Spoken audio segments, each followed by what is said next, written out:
Hey everybody, Pete A. Turner, executive producer and host of your Break It Down show. Now, so sometimes we schedule people and, between this and that and the other thing, they sometimes don't show up, which has actually worked out to be a pretty good thing because that gives Jon and I or Scott and I a chance to just sort of hang out and chat. Because a lot of times we're just this is me, this is what I do. I just get so focused on business. I stop to think about, I fail to think about sharing our lives, our show, our experiences in these more laid back ways. We used to do this a lot more, like once a month we tried to get together, Jon and I, but I get so focused on production. I forget to slow down and just enjoy each other's company. And I think that you guys enjoy these episodes too. So this is one of them. We had a scheduling problem with Greg Proops. And so we had Greg Proops on, and that show certainly exists still. You can watch that live. If you go to YouTube and type in Greg Proops live bids, you should be able to find it. If you can't find it, I will put the show link for that into the notes so you can watch that if you like to see us yakking back and forth. But yeah, so Jon and I just kind of do a survey of things. This is akin to, look, when you deploy, you have a lot of time for lunch. Sometimes you just want to get away from the office and you sit down and you'll have these crazy conversations over the chow hall table. And those of us that have deployed, you all know what I'm talking about. And you just start with a category talk and everybody sort of just, there's no rules, no direction, just, a conversation of neat ideas. And this is just Jon and I visiting. And I love these kind of conversations. I have them with many of you. And if I'm driving, I'm going to call people up and be like, hey, let's chat for a little bit, because I just love to have that interaction. By the way, speaking of driving, speaking of talking, I want to tell you about what Scott Husing and I are doing. Scott lost a veteran friend, to alcohol, and we're going to go celebrate his life, and that's in South Carolina. And so because this is what we do, we're going to raise money for Save the Brave along the way. So we're going to drive, and gosh, you always got to say COVID permitting, but we're going to do our damnedest to do this. We're going to drive across the country from here to South Carolina, and we are going to raise money for Save the Brave so that we can give veterans another outlet, a chance to want to stay alive. We're killing ourselves. I mean, in spite of COVID and everything else, and actually plus COVID, we're doing things that cause us to die at a rate that is it's unnecessary, and we can definitely help out. So Scott and I are going to drive cross country, raise some awareness, raise some money, and go celebrate the life of a veteran who served the country. And I think you guys can all get behind that. Even if you're not from the United States and you want to help, you certainly can. Go to savethebrave.org and you'll be able to click, and then pretty quick here, if not already, on Facebook. If you go to Save the Brave or any of our accounts, you should be able to find it. If you can't find it, Pete at breakitdownshow.com. I will gladly send you the link on how to participate. And if you want to ride with us, if you want to ride with Scott, he's riding his motorcycle, I'm driving in the chase truck. If you want to sit in the chase truck and figure out how to get back or take a train or whatever it is, let me know. We do that. We are going to sell these seats so that people can ride along either side by side with Scott on the highway, or you can sit in my truck if you want. And we'll have a chat for a couple hours and you can find your way back home. Okay. We're going to do that. We're going to publish the route soon. So if you're interested, again, Pete at breakitdownshow.com. That's the Save the Brave Ride Across America. We got a better name than that, but the guy's name is Dan White, not the Dan White, another Dan White. And we're going to remember his time. All right. Enough about that. Enough about everything else. Here comes Jon and I talking about just whatever. Lions Rock Productions. This is Jay Moore. This is Greg Proops. This is Jordan Harbinger. This is Dexter from The Offspring. This is Nathan This is East. Sebastian Younger. This is Rick Marotta. This is Stuart Copeland. This is Mick Gillette. This is Andy Summers. Hey, this is Skunk Baxter. This is Gabby Reese. This is Rob Bell. Hey, this is John Leon Guerrero. Hey, and this is Pete A. Turner. Hey, everybody, this is John Leon Guerrero. Don't you love live podcasting?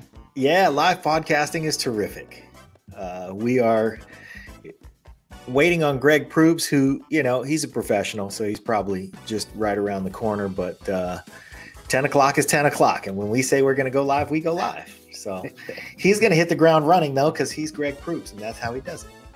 Did you see the post that I put up on Facebook this morning? No, what was it? Oh, the free speech one? Yeah. How'd that go? It's gotten a lot of action. Okay. And so the funny point of this whole thing is, I guess I could pull it up here on the screen and show you folks while we're talking. But the point is yeah, I got some real strong opinions about this. Put it up there. Okay. I'm going to put it up in a second here. Yeah, the whole point is like it's a meme. It's meant to be, a problem for people. It's a conundrum, right? It Like if is. you can swallow and champion this, then you have to at least swallow then the other one. You don't have to support what either party does, but it's the same fucking meme, just the pictures are flipped. Right. Yeah. Interesting. Yeah. Okay. And it cleaves people for the most part right down the middle, and they go Oh, left or right on it. sure. You know, As it's the people horns so of a often dilemma, do. though. If I was going to get all, Sherman like and be like, here's the horns of a dilemma. If Yep. this, then this, Uh-huh. Yep. You like free speech. You got to let somebody who doesn't like what you have to say, or somebody who's saying something you don't like, also speak freely. Yeah. Yeah. So now I know what it is the football players are supporting or trying to say. What is it the people on the steps of the wherever they are, whether that's If I was to guess, the Capitol and I took building? the picture that was on the internet for the meme, so I didn't source the picture. I Yeah. just copied it. To be fair, I did grab a picture of Colin Kaepernick doing the protest thing. I didn't look for the exact picture because I wasn't going to spend 2 hours doing this. But you get the thing with Colin Kaepernick and the guys. It's the same basic premise as the other picture. So I don't know what these guys are protesting. It could be real. It could be staged. In this day and age, I just don't know, Right. But that's kind of not the point, though. What we're saying in general, people are saying these are the Michigan protesters that have weapons and they're at the Capitol building and they're protesting the overreach of the Michigan government is what people are taking this as. I don't know that that's true. Again, all right. Just that is what the conversation has been on the internet. I see. Yeah. Could be. They could be right. They could be right. They could be crazy. That's true. Hey, but it just might anyway. It's like the Nazi thing or the Ku Klux Klan thing. I don't support what they have to say, but freedom of speech means they get to say it. Yeah. Yeah. And because we are speechers, we have to, I think we have to abide by it. We certainly take advantage of it. We have to allow people to take whatever advantage they want to take of it. Yeah. And that's pretty much that to me. Whatever disagreement you have.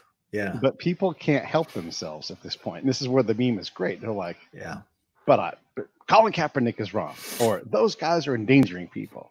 Yeah. And it goes beyond that. And they can't just say, yeah, I support their right. That's what makes the meme so great. It's like you are truly on the horns of a dilemma. You end up picking a side and commenting on it if you don't stop yourself short of going, they're exercising their rights. And the thing that people don't realize is that whatever gets you riled up about one of those pictures or the other is the same thing that gets somebody else riled up about the other. Yeah. You can say, well, those are, God-fearing American people in that one picture, and those are just rabble-rousing shit disturbers in the other picture. And you'd have a point, sort of. Yeah. And you'd be right, sort of. Yeah. And the bottom line is, do they get to say what they get to say? I think yes. It's a little bit fun, but I'm going to read Chris Endrenol. And this is Dr. Chris Endrenol, by the way. Oh, yeah. We love Chris Endrenol. And what's that? What did he say? We love him. He said, it's not the protest itself that's the problem, but the reaction to the protest. There was a clear discrepancy regarding how law enforcement management responded, reacted, or didn't, which is the issue. And so I had to respond with, I don't know which half of the meme you're referring to, which makes me smile. Yeah. Okay. Well, I suspect the half of the meme that he's referring to, but I might not be right about that. And so that's why I'm smiling. So that it's true that there's a point there to be made, but that point is not the one about free speech. Yeah. And to a degree, I agree with Dr. Endrenol's assessment. But your point was about free speech. And I don't think he's saying that people don't get to say it. He's not saying that at all. But again, like you're forced to pick a side in that thing too. Like we don't know which side he's talking about. I know which side he's talking about because I know who he is. And, right. And I think he's a great dude. I'm not making a value judgment there. Yeah. But you could make that statement about both sides of that meme. Well, you could. Somebody out there is making that statement about each side, for sure. And yeah, which is the interesting part is like, do these memes divide us? Is that the meme, the means of the meme? That's hard to say. Is that the means, the goal of the meme? Yeah. Or is it, you know, it's political commentary, you know, political cartoons don't necessarily divide us, but memes surely seem to tend to do that. Well, and memes are really just live action political cartoons if they're done the way that I like them. Yeah. And again, I didn't say the word right. If they're done right or if they're done wrong, I said if they're done the way that I like them. The way that I like them is that they get them to question something that seems so absurd to me. And what it seems absurd to me is anybody's contention that either one of those should not be done. Now, if you have a secondary reason, as Dr. Andronol has pointed out, he's got a secondary reason for taking issue with one. Okay, you get to say that as well. Yeah, yeah. We live in America. Absolutely. I happen to agree that there is a problem with something that happens after the protest. But that's the reason for the protest. And that's the reason for everybody says, well, why do they have to do it in a way that disturbs everybody? Because you wouldn't talk about it if they didn't. You know what I hate? It's come to that. I hate when we have protests in the Bay Area and they make it so that I can't drive on the fucking freeway and they waste 3 hours of my time. I hate that. I love that they do it. I hate it. Like the outcome for me personally, you know? Yeah. Like, why are you on the bridge? Why are you on the freeway? Get out of my way. I have things to do, you know? Well, here's what I think about that. I think that when people protest, and you're talking about groups of people protesting, they do things that are not done as a whole, as a collective group. The group is not getting on the freeway. Some jackass is getting on the freeway. And then suddenly it becomes about that. And that's where it loses steam for me, is that when we've lost sight of the reason of the protest and now we're just talking about the jackass. So there's a fine line there. I mean, that person who did it probably just meant to get your attention. And boy, did they get your attention, but for all the wrong ways and all the wrong reasons. And now they've got to be, you know, now they've shed a bad light on the protest. I watched The History Guy. If I may plug somebody else's YouTube channel, I would plug The History Guy. And he does these 5 to 10 minute snippets of forgotten or misunderstood history. And he was doing the naval history of guys named Richard Peterson. I think I might get the name wrong, but it was Richard something. And for some reason, there were 2 actual events in history, obscure history, but history nonetheless, and 2 events in literature that are all nautical and that all belong to this name, Richard Jackson or Richard Sherman or Richard Peterson, whatever it is. One of them is from The Life of Pi, and that ends up being the tiger's name. And the other one is from an Edgar Allan Poe story where a bunch of people were forced to abandon ship, go on a lifeboat, and then everybody on the lifeboat is out there floating until they come to the realization that, well, we're all going to die. We ought to vote to kill one guy, and then everybody else ought to eat that one guy. Yeah. So the rest of us can stay alive. And so that's the theme of the story. But there were 2 events in actual history that involved a guy by this name. And one of them was a guy who had enlisted in the Royal Navy and then was eventually discharged from the Navy, couldn't pay his debts. They threw him in prison. They let him out of prison. He joined the Navy again because that was the only way he could make any money. And because he had been educated and because he was well-spoken, he immediately commanded the attention of the guys on this ship where they stuck him. Well, they stuck him on this ship in the middle of a mutiny. And so the mutiny was underway and the guys decide, well, you ought to be our spokesperson, even though he wasn't involved in any way in starting this mutiny. He just got there. This mutiny had built up over a long period of time. He gets there and they're like, you speak for us. So of course, what ends up happening is he says something very articulate to encapsulate the feelings of the mutineers.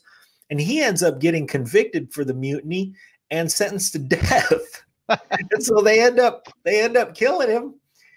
And really, he was just the guy who said, yeah, I know what you guys are saying. And they went, okay, well, then we'll say it for us. And he said it for them. And they all went, he said it real good. You're the guy, so we're going to kill you. So that's the same sort of thing that happens when some jackass jumps on the freeway and suddenly he's really disturbing the peace, not just creating civil disobedience, but, he is obstructing your ability to go about your business that day. And so he becomes somehow in your mind the voice of, unintentionally as it may be, the voice of this protest. And now this protest is discredited by this person's action. What I'm saying is I celebrate their ability to do that legally here. If you stand up to the government in whatever form it is that you do, you don't get hauled off. For the most part, you don't get hauled off somewhere and never show up again. I mean, has that happened in the past? Okay, sure, yeah. But by and large, most protests in the nation and are conducted peacefully. Especially now. Yeah, and the notion that, well, what if black men carried rifles? So first off, what if Chinese guys? What if Puerto Rican guys? What if who cares? For the most part, if you think about our history of protests, it's overwhelmingly, almost universally, ends in some kind of positive. Now, look, if they say you have to go when it's after curfew and you're not breaking the law, the police are going to, shoulder to shoulder with the garbage cans out in front of them, they are going to forcefully remove you. We're not talking about that. We're talking about a peaceful protest where people exercise their rights. Why would we assume that it would go differently than it goes any other time? I think it would go differently. I don't. Well, I don't. I mean, I don't know that it's smart to go carry around any kind of weapon, during a protest. But it's also, I just don't see why something different would happen. If you're standing there with your weapon at, carrying on your shoulder and you're protesting, there's tons of pictures of black dudes, if that's the way we're going to look at it, doing that at protests too. Okay. Why do you think it would go bad? Because, I've spent a lot of time hanging out with white dudes. I've spent a lot of time hanging out with black dudes. And when the police get called and I'm hanging out with a bunch of black dudes, we're all a lot more scared. Are you in a protest, though? No, I'm not typically. I've protested and tried to get arrested and not gotten arrested. My brother and I went to a protest where we were like, yes, we get to get arrested. This will be awesome. We were with, there was a guy who protested the causes of the indigenous people of my homeland of Guam. His name was Angel Santos. He eventually went from being he was like the Malcolm X of Guam. He eventually went from being a protester of things where he frequently got arrested for voicing an opinion. And, it was never it wasn't like Kent State. Okay. It was him. Usually he was a very articulate guy. He would stand up, he would voice the concern and do the action of civil disobedience. And then the police, who, let's face it, were probably his cousin, were like, okay, man, I'm gonna let you finish your sentence, but we got to go. And then he'd be like, okay. And then they'd ceremoniously arrest him and they'd take him downtown and he'd do his thing. He ended up becoming a local politician. He got a lot of things done. But before that happened, he was protesting the seizure of land from a family that eventually became the Anderson Air Force Base, specifically Taragi Beach on the northern end of the island. And my dad's episode, he talks about how that whole bill of sale went down. But he was there to protest it. And my brother and I happened to be on the island. So we went to go protest it with him. And we wanted to, we thought it would be a badge of honor to get arrested with Angel Santos. And the cops were like, fellas, excuse us, we're arresting Angel. And we're like, take us. And they were like, go home. No thanks. So they took us away. But, it's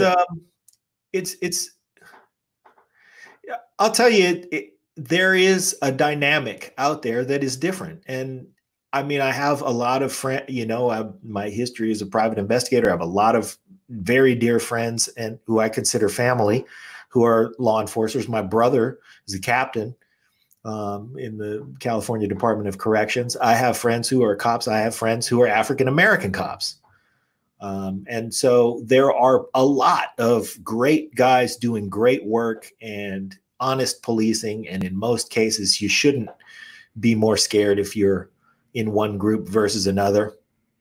But reality is a little different. And when you're out there and, oh, the cops are here, I know that it's a little less empowering. If you are a person of color, you got to be a little more careful and a little more. I'm really good at not getting arrested or killed. I know the procedural things to look out for, Yeah. I'm showing my hands, officer, I'm going to move slowly to my right to reach into my glove compartment because that's where my registration is, things like that, letting everybody know, hey, we're all getting home tonight, so don't worry about me. I'm going to tell you everything I'm going to do, and I'm under your command. Those words change the dynamics. The thing is that if we take even color and prejudice and all of those things that are a factor sometimes, I will say in a not to use the pun, but a minority of cases, if we take those out of it, there are attitudes that allow us to behave differently based on our experience that make the experience of the person in charge of that situation behave differently. Said more candidly, if you grew up in, south side of Chicago, you have a different attitude towards the cops, so that when you get pulled over, you may be, have a little bit of a chip on your shoulder that's different, that makes that experience different. And the thing that allows me to navigate that thing well is because I have heard intimately the stories of why those concerns exist from the guy who's pulling you over. So I know I'm going to leave my attitude outside, and I'm going to have my thumbs and my fingers out, and I'm going to telegraph every single thing that I'm going to do. I'm going to announce my acquiescence from the very beginning. That's different. That changes the whole experience. So we can, debate whether it's different because you're black or you're white. But I think that even deeper than that, it's different based on what your experience is and how you approach the situation. And, there are in every pile of guys, there's a couple bad apples.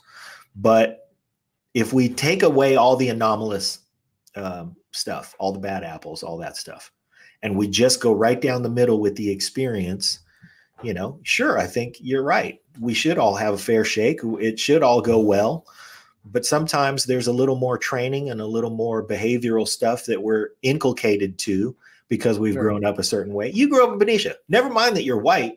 You grew up in a place where, hey, when the cop pulls you over, show him a little respect first. And then maybe get mouthy, and he'll be like, yeah, but I know this kid and I know where he lives and all that stuff. We're not going to, it's different when they're. I do want to push you back a little bit on this though. Okay. You're describing, someone being pulled over or encounter. Like if you're talking about, when you think about protests, there's a lot you can put in your mind where people are fists up, screaming, shouting, chanting, signs, all kinds of animation. Yeah. But you don't then picture the police coming and beating everybody with a club or shooting anybody. You see them put a perimeter around them, contain them, and then when the time is, it's like, hey, now you have to disperse and bullhorn to come out. That's what we're talking about. Yeah, a peaceful demonstration. Those things, vast majority of the time, high 90 percentile, they end as peacefully as they begin. And I don't think it matters what color you are. Now, if you go somewhere, and am I saying it could never happen? No, you bring a gun to like a court hearing, where there's an angry mob and, you've got the criminal coming out, and you're going to get attention from the police because you're talking about, we're not going to have a lynching at this courthouse. This person has rights. So yeah, for sure, the police are going to handle that differently. But I don't think it matters what color your skin is. It matters the fact that you have a gun. Why do you have a gun here? This is a court hearing. Well, I'm exercising my freedom. Okay, they're going to pay attention to that because the stakes are different and the reason is different. So I submit that if the Million Man March, I don't know if any black people were killed that day. I'm going to assume that there were none. I remember it ending peacefully, being a bunch of people yelling and demonstrating, but not going the other direction. So I don't know. I would hate to see it happen, but I also know that the press tends to, and I learned this from Will Riley, they tend to inflate the amount of interracial violence, and it doesn't follow what actually happens in society. And I'm not making a case for or against anything. I'm just saying that they sell what's sensational, and it doesn't match. It doesn't match what happens in in the nation as a whole. So I don't know that I don't know that if you go out with a group of black men with rifles, that there would be some kind of extra thing. And it's not. It can't always just be black men. Like there's a lot of different groups in this country. What if a bunch of Ecuadorian men showed up? Would they experience a different? What if a bunch of Guamanian men, Chamorros showed up with rifles? I don't know that there would be a different outcome. Well, yeah.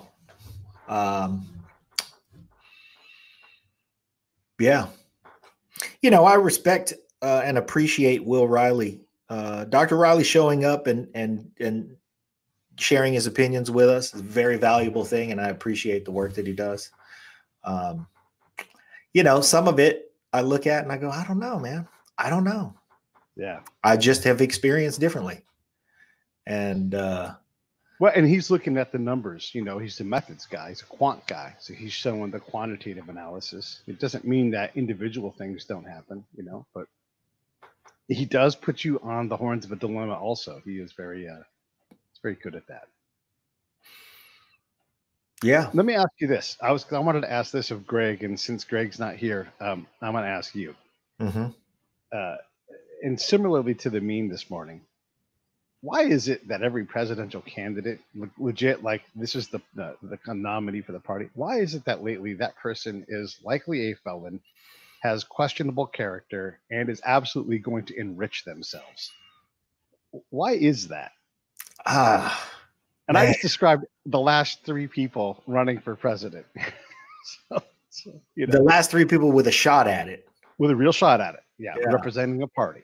Yeah. Well, that's a legitimate question, because we're talking about the last three people who had a shot at it without talking about the last 10 people who wanted the job, who threw their hat in the ring.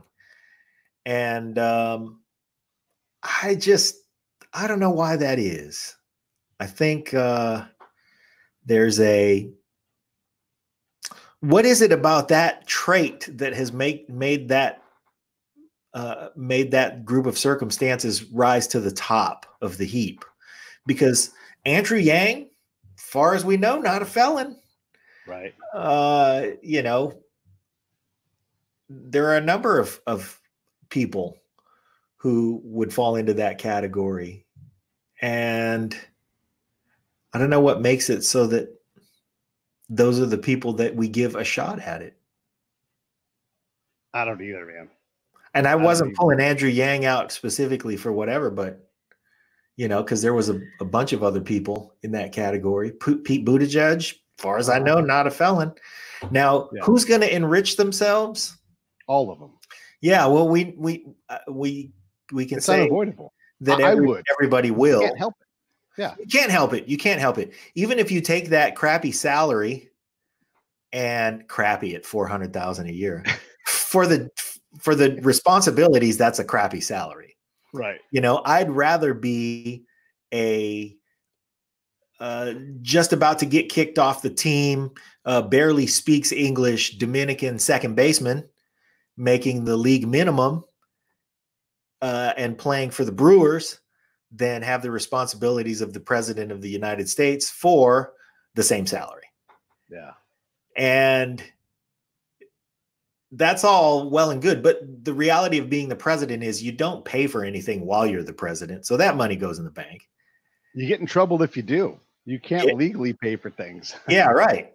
So, I mean, they're giving you a house. They're giving you the transportation. They give you all the stuff. You're doing all that. There are the ways that we've seen people enrich themselves while in office that are a little shady, but whatever. And then, and I don't mean to be cavalier about that, but just for this particular topic, right, I'm moving past it. But then when you are done being president, people want you to talk. Yep. and they want to throw enormous piles of money on top of you so you can talk.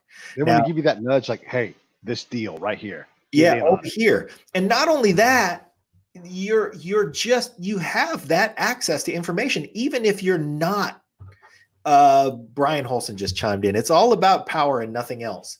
Of course, the money comes with the power. Yeah, but it is about the power. The power comes, the influence, all of that stuff. Look, if you tried to avoid that money, in order to manage your schedule after you're the president, you have to hire somebody. Yeah. Then that hiring of somebody becomes a person who is prudently prioritizing your appearances. And at some point, they're going to go, well, you can talk to the nice folks in this particular town, and they're going to pay you $1 million to walk in the building. No, thank you. Yeah, I would say that's probably something you ought to do. Mm-hmm. And then there are these people who are townspeople at somewhere. They're great, and they're right next door. We can go see them as well. And then suddenly you just find yourself with all this money coming at you because people are competing for your attention. So, okay, let's take the malicious enrichment out of the okay, and allow the accidental enrichment. Does the power that Brian refers to corrupt to the point where it is also unavoidable that you will do some unscrupulous things? Yes. Plato said that, and no one's proven him wrong yet. Yeah. That guy's been dead for a long time. I mean, look, if you do the split mean thing again, and President Trump has enriched himself while being president. Right. He was already good at enriching himself before. So, That's okay, true. Great. President Obama really never had a real job per se. He was a community organizer, and then he was a senator, right? Those were his main jobs that he was. He shouldn't have piles of money. And now he's got a lot of money, and that's not a knock. I'm totally stoked that this has happened for him and his family. It's fantastic. I think they're good people. Yeah. But at what point do you say that's malicious, this isn't? And then when you uncover a rock as president with all these people throwing money at you, some junk is going to flow in. Now, maybe more junk flows in through the Donald Trump hole than the President Obama hole. But, there's maliciousness, and then there's just managing the size of the money machine that you are. And some of that stuff's just going to come in. So if we're not mad at President Obama, but we're mad at President Trump, somewhere above Obama and below Trump, there is a line where, like, above this line, you cannot cross. Yeah. And I don't know where that is. Huh. I also don't blame the man for saying, I'm going to stay in my hotel because I know my hotel. This is where I'm comfortable. This is where I want to do work. He could go to Camp David. He doesn't want to do that. He wants to go to his hotel. Okay. He's not the only president to ever do that. Teddy Roosevelt would go to his house all the time. Yeah, that's true. The Kennedys would go to Hyannisport. So that's true. I think the maliciousness, though, the thing that riles people up is that the Kennedys going to Hyannisport didn't involve them going, hey, well, all the Secret Service is coming with me, and we're going to charge for their rooms. And, that's where you can't give the rooms away. Well, so in Hyannisport, those Secret Service people had to stay somewhere. They had to bill a hotel room. Yeah, right. But that hotel room didn't flow right straight to the pocket of the guy whose decision was to go to that hotel. That's too close. Okay. Yeah. And I know there's laws that prevent that stuff from happening. Unless you're the president, then all of a sudden, like, you are the law.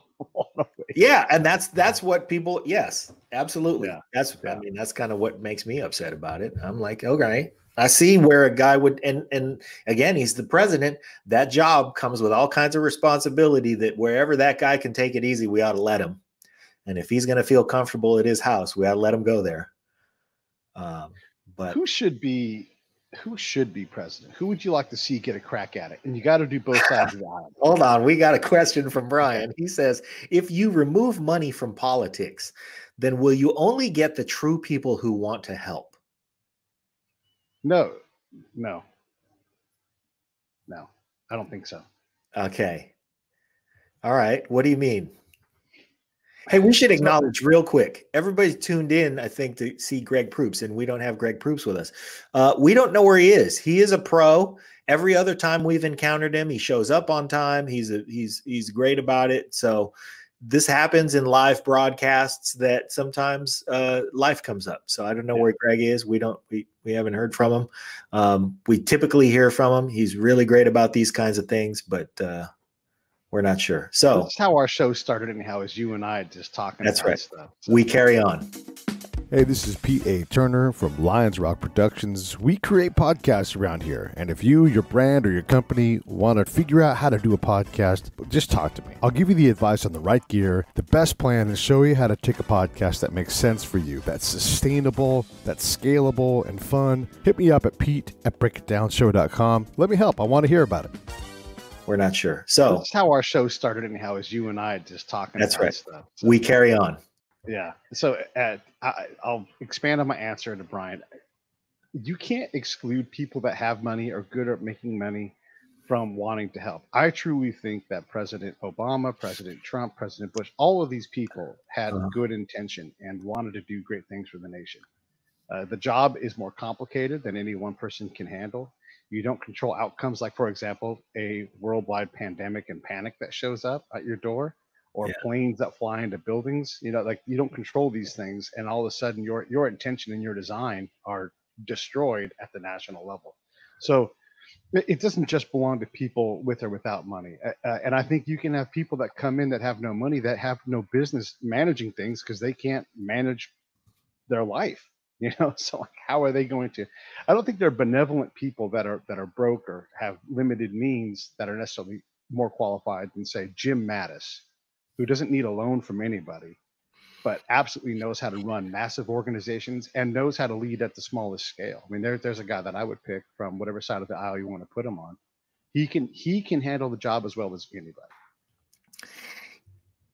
Okay, to expand on that point, I think that we have in our country one thing that we get as right as we can get right is the removal of money from politics. I think that's an impossible mission. But we try to do it. And as we try to do it, we do things like we only pay the president $400,000 a year. Right. The reality about that amount of money, while it is probably, what is that? 20 times it's probably 10 times. 10 times the national median household income. Yeah. Yeah. So if you want a guy to be the president of the United States, you want to attract the guy who's capable of earning 10 times what everybody else is earning. Yeah. Because that amount of leadership and ingenuity and, just plain smarts and ability is going to earn somebody a lot of money somewhere. So you want to attract that level of talent, but you also want to encourage some amount of benevolence by saying it's not an exorbitant amount, so we're going to limit the amount of, the amount of compensation you get. But then you get the job and you are the law, so sky's the limit. Yeah, the last president, I don't know if you know this or not, but since we're trying to fill in for the smartest man in the world, the last president who really needed financial aid post-presidency was Truman. And though he was elected one time, he got into office because the old man died and he became the old man. Yeah. And then they had to change the rules because he's like, I don't have any money. And they're like, we can't have you walking around broke. Yeah. And then change the rules and get him some, and he didn't need a lot, but he still lived another 30 years. The president. Say it again. We didn't used to pay the president. Yeah, a long time ago. Yeah, but he really needed money. He really didn't have any. And really, if you look at his track record, I mean, he turned out to be the right guy at the right time. And, thank God for President Truman. I mean, he made a bunch of tough decisions that all ended up going the right way. But his, I suppose if I lived in Nagasaki, I might not think that. But if you look at President Truman, his record as a business person, he had nothing but failed businesses up to then, right? Yeah. Like he had a haberdashery that didn't make it, and he had just a string of other businesses that he tried to do, and it just didn't happen for him. But he was a good commander in World War I, and his guys loved him. And the machine, because he was great at. We didn't know this at the time. He was great at administrating. Here's another funny fact about Truman. When he left office, hated, absolutely hated. Like his approval went like this, boom, and it fell off the chart. Yeah. It's hard Tough decisions. Yeah, it's hard to be done with president and have a worse rating than his. He made probably the biggest comeback of all time, considering where he's put now with the presidents. Yeah. Do you think it's going to happen to the guy we got right now? He's such a problem. Hell, the news cycle is so short now. Anything can happen between now and when he's done. Yeah. But he doesn't own his legacy, and he's just he pisses in his own pool more than any president ever has. Yeah. He doesn't mind the chaos, and so he just creates it. I can't see that legacy holding up well because he can't put 3 good decisions together in a row without doing something needlessly harmful to himself and other people. That's my biggest criticism. He's just so erratic that I don't understand how you can see him having a good legacy. But there are absolutely good things he's done. He's the first president in decades that hasn't started a new incursion into a foreign land. Which is surprising. Let's totally shocking. We have to really say that more often than gets said, because that surprises me and a lot of people. I think my problem with him, because there have been some things that he's done. I mean, before all of this business started, he was on an economic track that was successful, but his I go back to the beginning and I question his intention.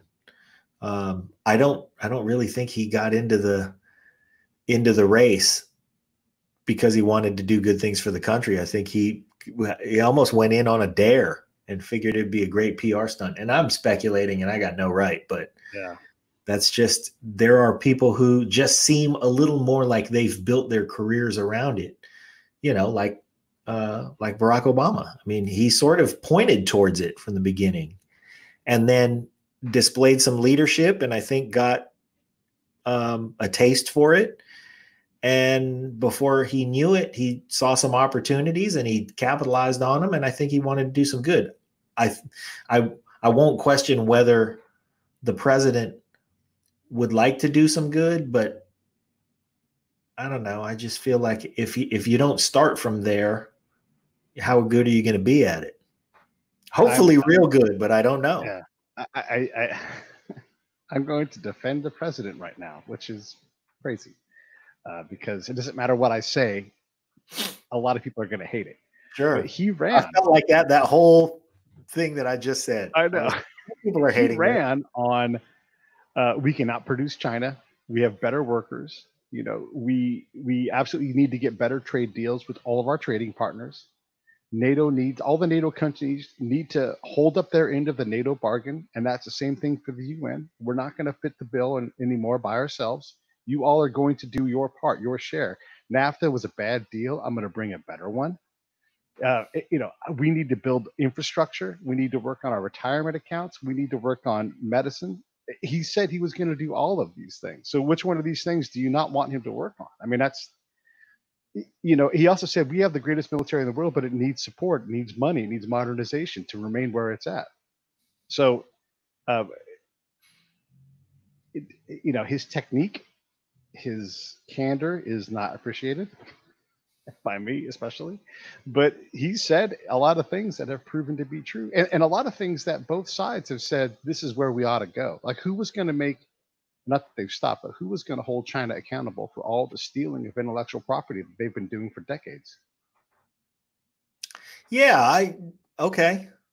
He said that stuff going in. So there is some good intention there. Your experience on the ground, how do you feel about our NATO partners? If it wasn't for us, there'd be a lot of trouble. There'd be a whole lot more Russia than there is now. I mean, look, they're not bad. They're tiny compared to Russia. That's why we exist, right? But they have to hold up their end of what their budgetary requirement is. If they're not going to do that, and we've been long like, that's fine, don't worry about it. And he said, no, excusing it. Everybody's had time to catch up. World War II's been over for 70 years. Y'all can get to work with your budget. Created circumstances so that everybody could catch up since then. Right. We've paid for a lot of things. Let's bring that money home. Yeah. Let's put that money back into ourselves. Now, look, again, with that comes the Trump caveat. Like, I don't know what the fuck he's doing. I don't know why he says the things he does. And he's terrible at delivering on promises, but not any more so than any other politician. And he didn't invent lying as a president, by the way. Like, Yeah, I know. It's just like Stevie Ray Vaughan didn't invent the electric guitar. He just perfected it. Yeah. Played the fuck out of it. So I wouldn't. I'm not giving him a pass on his boorish behavior and his ill treatment of people. That's absolutely unnecessary. Yeah. But you have to look around and go, God damn, he said these things. I mean, look, how shocking is this? A president ran on a platform and then started delivering on that platform. There's a lot of negative things that he's done, but he absolutely has done that. I love what. Okay, so first of all, Mary says, "Good for defending the president, bringing up his plans to make positive changes." To that, I say, yeah, we want him to be successful for positive stuff. Brian Holson says, "Do we take into consideration of where he's from and how his surroundings of old school New York created how he thinks and speaks?" I mean, yes,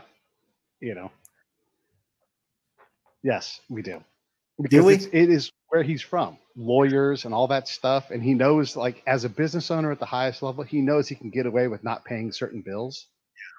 And this is business. Like, if you're in the medical business and you are a deliverer of medical services, the insurance company is going to nickel and dime you. They're going to pick the spot and they're going to take a bite out of your profit every time because you're not going to fight them in every single one. So absolutely, he does those things. Contractors, you know the contract world. If you've got a major player like that, they're going to go, we're not paying that $750.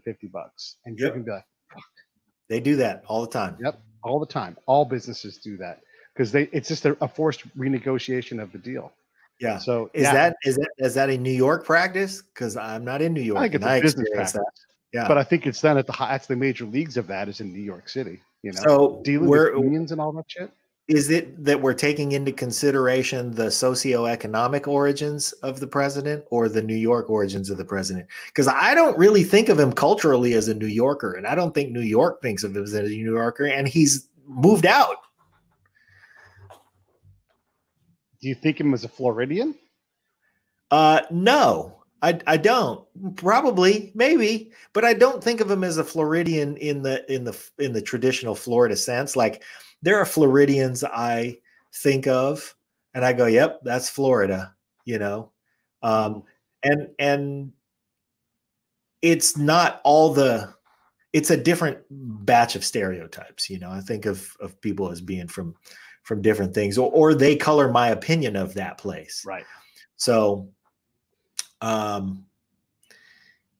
I don't think as much as, Donald Trump shaped the New York skyline and did all those things in New York, shoot, I don't really think he's the typical New Yorker. He's, more the big business guy that you described, which and that guy exists all over the place. Yeah. So in terms of like, does he talk like a New Yorker? I guess there's a brashness that New York's known for. And he certainly fits that bill. There are some things. Yeah. Yeah, there are some things. And because of the circles he's run in, it's funny when he holds someone like Hillary Clinton accountable for the things she's said and done to him in the past. Yeah. Where he's like, oh, no, you begged me for money, Yeah. And so he had that unique ability that I think comes from his success in New York. I mean, he made it there, so he can make it anywhere. The what I'll say about New York is when Hillary Clinton was like, you know what, I had to run for senator. Where would my temperament fit in? Yeah. I know I ought to be from New York. Yeah. Yeah. So maybe there's that. I think that I don't make any bones about the fact that I wish him to succeed. I want our country to succeed, but I don't like him. I just don't like him because I've been in the position where the guy like that takes advantage of me. And I don't think he'd hesitate for a second to be the guy like that who takes advantage of me because I've seen that guy a bunch. And Okay, I try to steer clear of that guy because I just don't like the way that guy operates, and I think he embodies that guy. The other thing is, I think that when he speaks for, when he speaks for rural America, when he speaks for the forgotten laborer in the country who's working hard every day, and we've done so much to try to create circumstances that are favorable for something that we've forgotten manufacturing and stuff like that. I think that he speaks to a disenfranchised category of folks who feel that way. I don't really, and I'll lump myself into that category because, hey man, I'm pushing hard to be in the middle class. Yeah. If I'm even in the middle class. Yeah. And I don't think he's genuinely looking out for me. I just don't. Yeah. Yeah. You live in California though, so there's a whole lot of not that kind of thing. I'm really curious and I'm desperate to get on the road to go test that theory somewhere else. Like go to Iowa, go to some of these battleground states and see what's going on out there. Because look, before the COVID thing, people of color had never been more employed in this country and wages were rising. All of the things that the left wants were happening. The middle class was expanding. More people were being included in it because people had jobs and employers were like, I can't find enough good people. So they had to pay more money. I mean, all these things that we all want, it was happening. Now, where did you get that the middle class was expanding? I haven't seen that. The tax revenues were up. Just that alone. Tax revenues were up. Tax revenues more people up. than ever were working, and wages were going up. There's all kinds of. That's the one statistic that I'm wondering about. Their wages were going up. I hadn't seen that at all, and I certainly didn't see confidence. All of those indicators were going up. Well, okay, going up, still not having met proportionately where they were in the 50s. But going up. I mean, sure. Okay. But there's people in the 50s that were really fucking broke and had to make their own clothes and, had to make buttons and shit. There's broke people in the 50s too. Yeah. But if you're looking at where you're coming from and where we were going, the trajectory was nice. You had Apple investing hundreds of billions of dollars back in the nation, so those things were going good. But again, he's such a fucking asshole. I regret even saying these things out loud, Yeah. How about this? Here's a good sign. We've both said this. How come we can't pick better damn candidates? Yeah. So back to the question I asked you 40 minutes ago. Yeah. Who are your two people? Where you're like, you know what? Fuck it. I'd vote for them. And it doesn't matter. One from each side of the aisle. You're asking me who are my two people? You and I are going to go pitch two people, a Democrat and a Republican, and that's where we're going to put them. You and I are going to get in the truck, and we're going to go find that person. We're going to say, please, for the sake of the nation, so-and-so, would you run? And so that we give us the problem of, I can't decide. They're both so good. Okay. My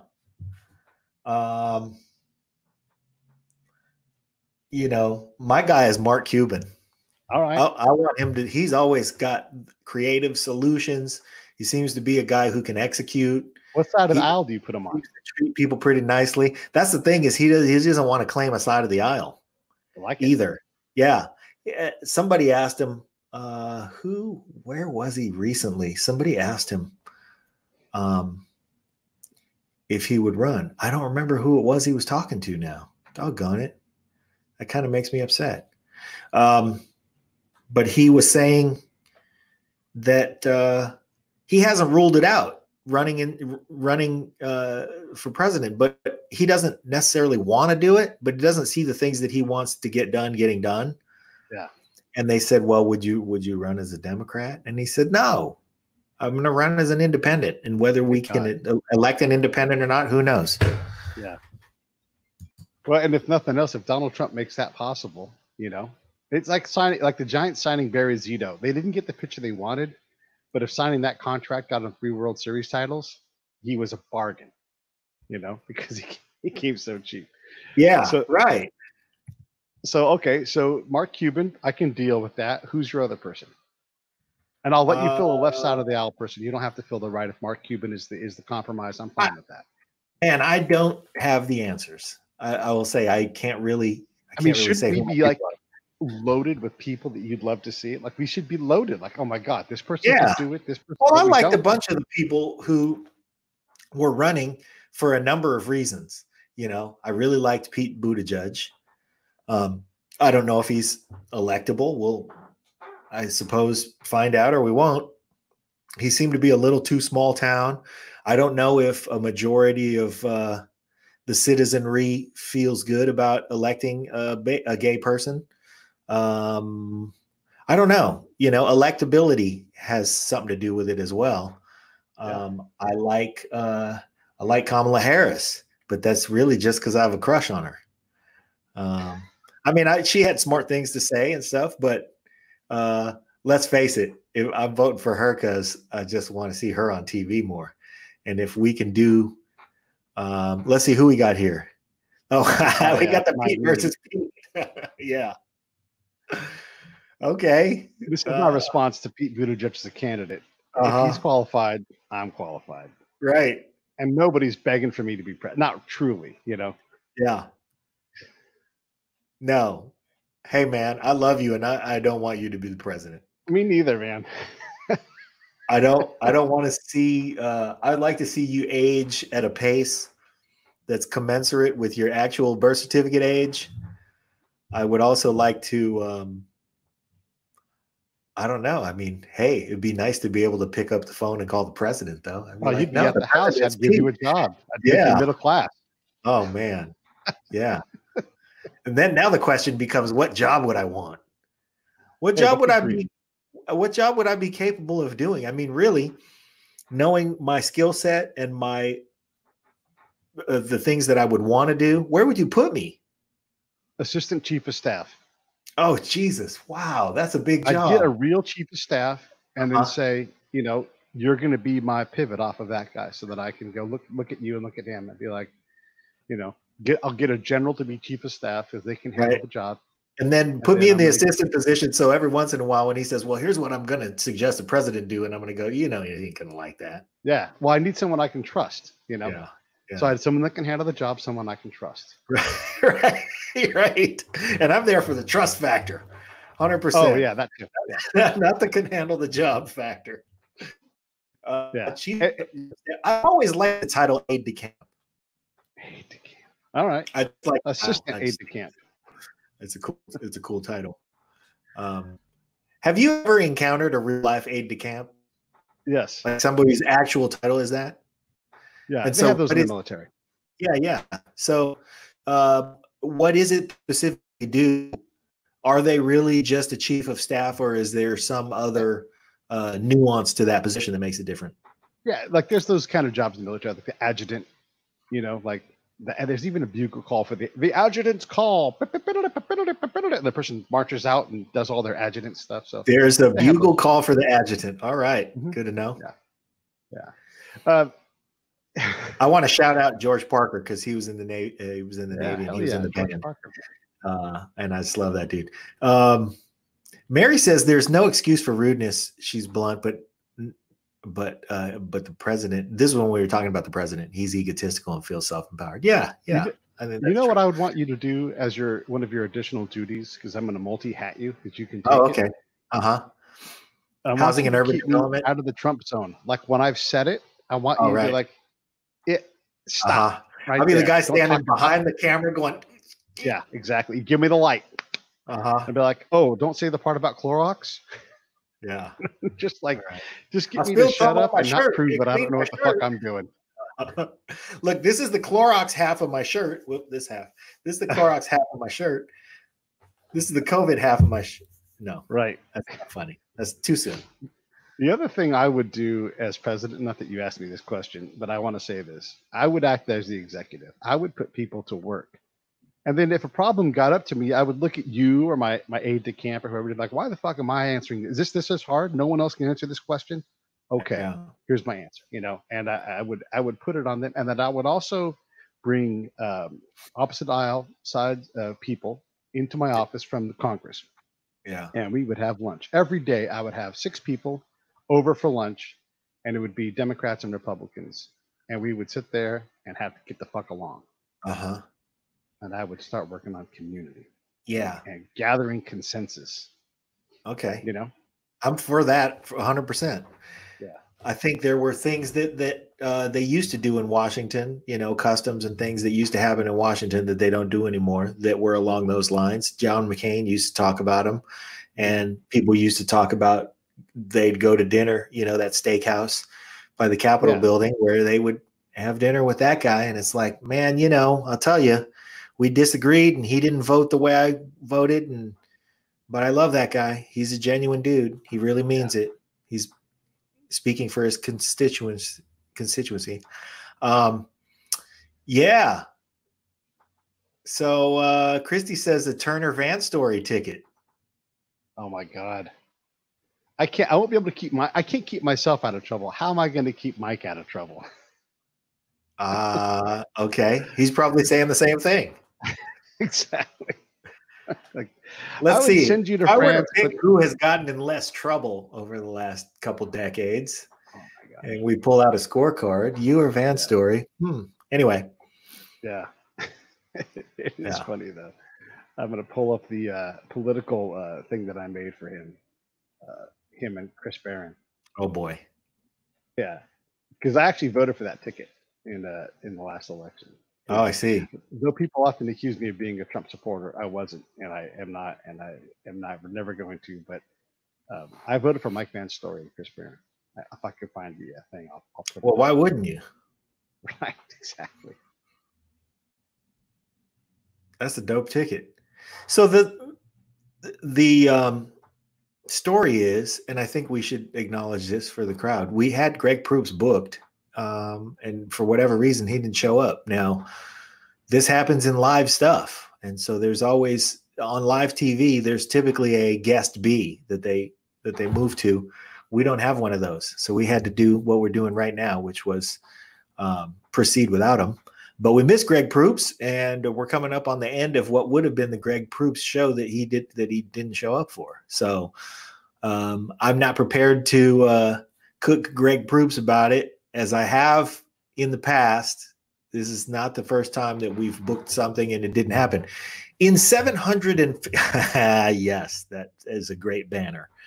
Van Story Barron, excuse me. Van Story Barron 2016, less shitty. Pete, let me ask you something. Yeah, man. In the booking of 750 shows, how many times has it happened that we got no-showed? Less than 5%. 5, maybe? Yeah. No, I don't even think it's 5. Number. I think 5% is you're aiming for something there. But I remember a couple of them specifically. And then maybe, yeah, it's a small number. It's a small number, and it's a manageable number. And plus, we don't get to do this often enough, so I'm not too mad at anybody. Yeah, I'm not either. And I think I have different feelings. There are some that I'm sore about.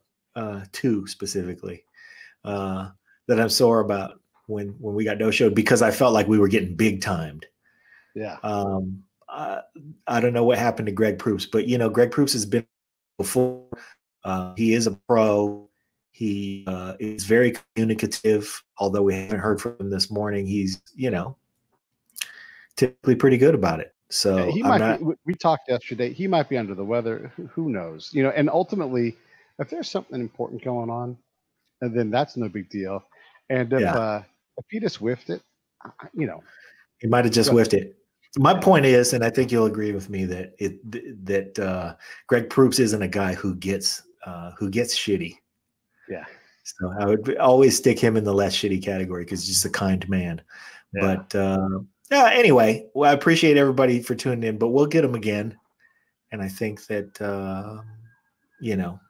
He always delivers, so I know when we do get him again, he'll deliver. So hope you guys will hang. It's always nice to have an opportunity to default to grace. Just being gracious. You know, I love the fact that we get to talk. I know that Greg will deliver when he gets on the show. Yeah. Just be gracious and grateful, and it's all going to work out. Right. Yeah, he's great. We love him. And we've loved him for decades. That was one of the things that I wanted to bring up with him. Yeah. was that we've loved him since the Alex Bennett show. Yeah. And he's got a long and illustrious career between then and now for a lot of people to love him, but only a handful of us, many of whom are tuned in right now, have loved him for as long as we have since the Alex Bennett show on the Quake. Yeah. Good job, station owners who decided Quake, not cool, not going to make us any money. We're going to go to easy listening, whatever that format was that they went to. And then the successful KITS, which was nonsense. Hot hits, KITS. That was the jingle. And then it became, Live 105. Yep. Rock of the 80s or something like that. Anyhow, all right, man. This has been awesome. I'm going to push this button up here. Right on. Have a great day. Thanks, everybody.